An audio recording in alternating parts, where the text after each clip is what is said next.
In Russia, propaganda-generated hope springs eternal, and no more so than at the news agency Tass.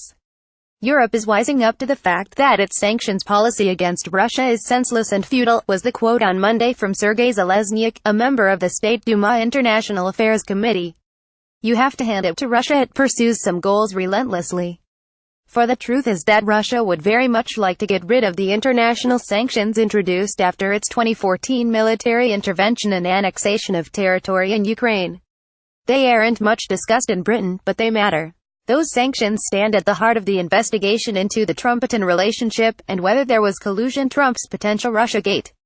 Seeking sanctions relief was part of the infamous June 2016 meeting between Russian emissaries and Trump campaign officials, among them Donald Trump Jr. Hillary Clinton was Secretary of State when sanctions were imposed.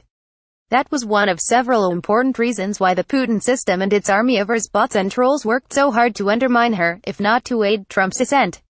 U.S. sanctions matter greatly because of America's global financial clout.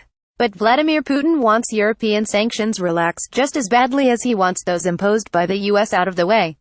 U.S. and European sanctions have generally been decided in a coordinated manner. Russian money is all over Europe.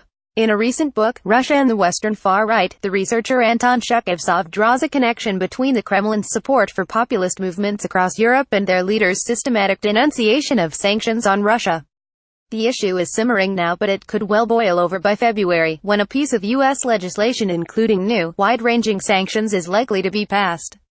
Donald Trump reluctantly signed the bill in August after it was nearly unanimously voted through by Congress, who wanted to prevent Trump from being able to unwind sanctions single-handedly, in the aftermath of U.S. intelligence reports on Russian meddling in the election.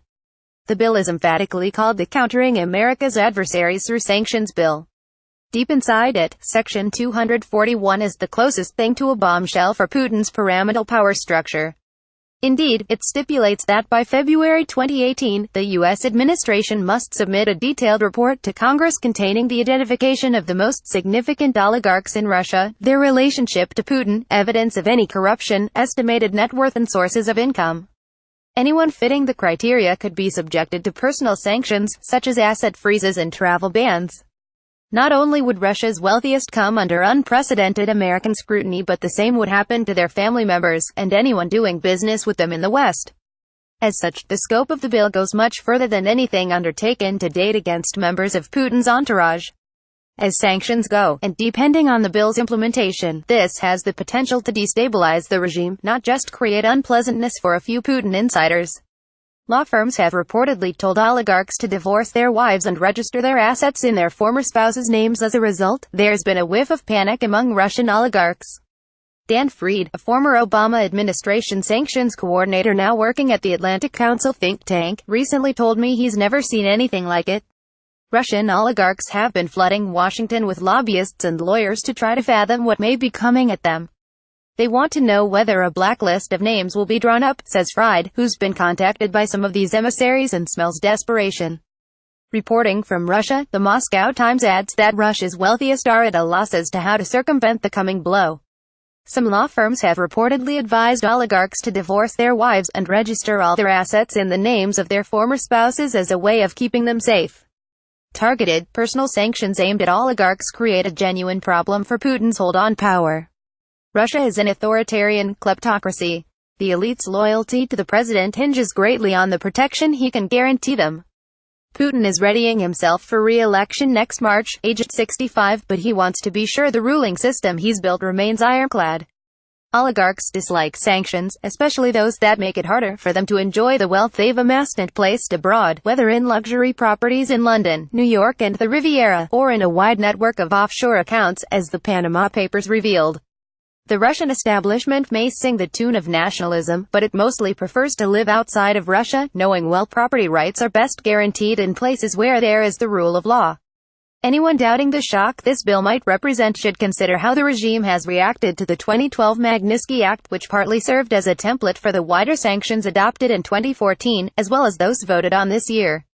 In his July testimony to the Senate Judiciary Committee, Bill Browder, a British-American businessman who led the campaign for the act, made clear how important it was for Putin to guarantee impunity for his cronies, and ensure that the system of illegal wealth accumulation worked smoothly. Moscow, in turn, has accused Browder of 3 murders in an attempt to frame an influential foreign critic. Putin may be popular, but oligarchs certainly aren't. Trump, meanwhile, says he has nothing to hide, and that he believes Putin's denials about meddling, but the sanctions are always in the background. During his trip to Asia, Trump complained that Russia has been very, very heavily sanctioned. They were sanctioned at a very high level, and that took place very recently. It's now time to get back to healing. The Trump administration has yet to implement the new sanctions. Indeed, there are many signs it is stalling, and reluctant to do so, but the clock counting down to that February deadline, just ahead of the Russian election, is ticking.